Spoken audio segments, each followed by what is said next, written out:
मुल्क भर में एक साथ इलेक्शन कराने का केस सुप्रीम कोर्ट का 3 रुकनी बेंच आज समाअत करेगा। हुकूमत ने मुज़ाकरात पर अदालत में जवाब जमा करा दिया।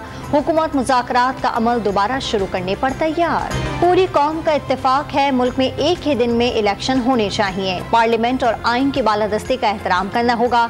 आइन की बालादस्ती के लिए किसी कुर्बानी से दरेग नहीं करेंगे। वज़ीर आज़म के लंदन में मीडिया से गुफ्तगू। गोवा में शंघाई ताउन तंजीम वज़ीर ख़ारजा कौंसिल के शुरा के एजाज़ में अशाइया। भारतीय वज़ीर ख़ारजा जयशंकर ने अपनी नशिस्त से खड़े होकर बिलावल भुट्टो से मुसाफा किया।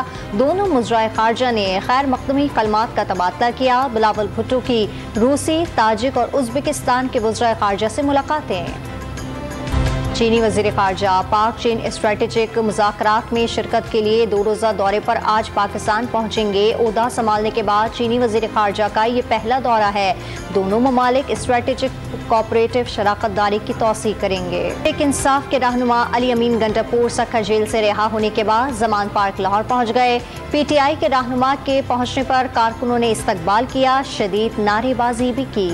में सरकारी स्कूल के असातिज़ा समेत 8 अफराद के कत्ल पर शटर डाउन हड़ताल। मैट्रिक के इम्तिहानात गैर मुअय्यना मुद्दत तक मुलतवी। कातिलों की गिरफ्तारी तक स्कूल बंद रखने का ऐलान। कराची के इलाके सचल में डकैती के दौरान मज़ाहमत पर मुलजिम की फायरिंग से नौजवान महफूज रहा। डाकुओं के मोबाइल फ़ोन छीनने की कोशिश पर नौजवान ने दौड़ लगा दी। एक मुलजिम ने फायरिंग की, शहरी महफूज रहा।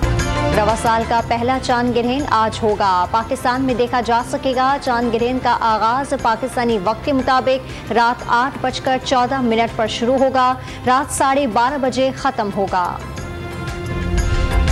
और पाकिस्तान और न्यूजीलैंड के दरमियान चौथा वनडे आज कराची में खेला जाएगा। मेजबान टीम को सीरीज में 3-0 की फैसलाकुन बढ़तरी हासिल।